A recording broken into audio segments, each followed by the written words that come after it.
Déjà, j'ai pas trop le temps effectivement de fabriquer moi-même et puis on peut pas juste fabriquer à la maison et aller revendre aux gens parce qu'il y a quand même des normes à respecter, il faut les faire tester en laboratoire. Donc il y a tout un processus en fait à prendre en compte lorsqu'on veut créer sa marque de cosmétiques et vendre au grand public.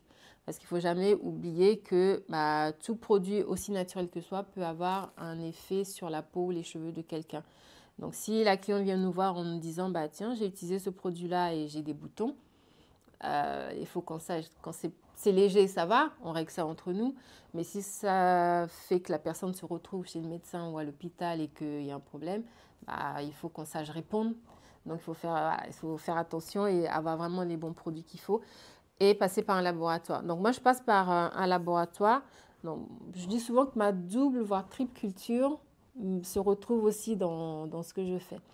Donc j'ai une partie des produits qui sont faits en France et une partie qui est faite en Afrique. Donc tout ce qui est, bah, ces deux-là par exemple, bah, ça c'est la France et ça c'est l'Afrique. Aussi simple que ça. Donc je passe par un laboratoire et aussi par des producteurs, parce qu'il y a des producteurs en France qui ont leur propre plantation, qui fabriquent leurs huiles végétales ou les huiles essentielles et autres.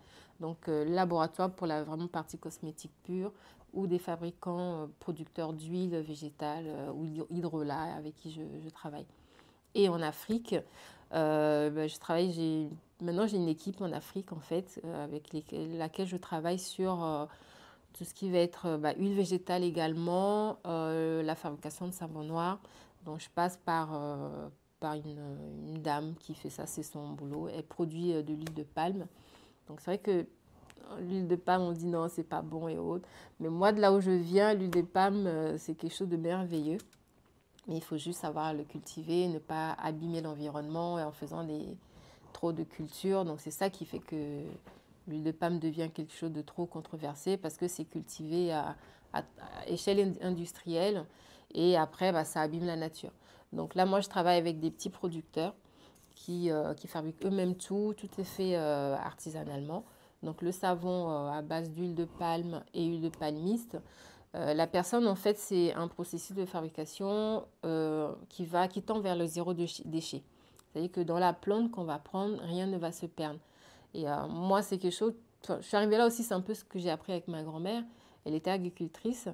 Et quand elle avait sa culture de manioc, igname, banane ou huile de palme, ben, on transformait tout. Donc l'huile de palme, par exemple, on va faire le savon, comment dire, pas le savon, l'huile de palme même. On va faire l'huile de palmiste avec les noix.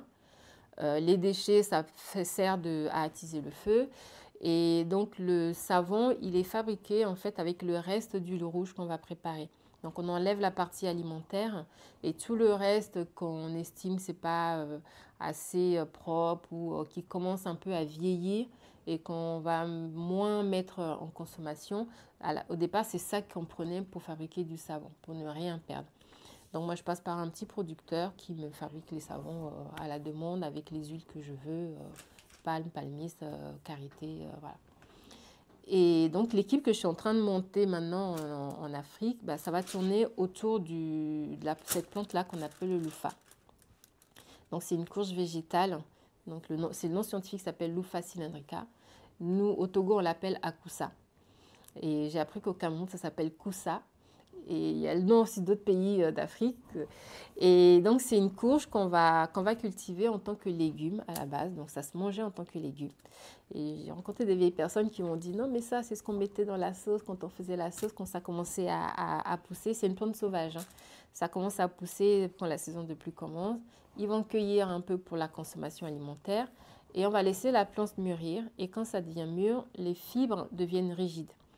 Et du coup, ça s'utilise en tant qu'éponge, aussi bien pour le soin du corps que pour la vaisselle. On va utiliser. Donc, je suis en train de travailler autour de cette plante-là. Pareil, je vais aller un peu dans l'esprit zéro déchet et voir tout ce que je peux utiliser sur la plante. Et la plante produit des graines. Et ces graines servent en fait à fabriquer de l'huile également, alimentaire et cosmétique.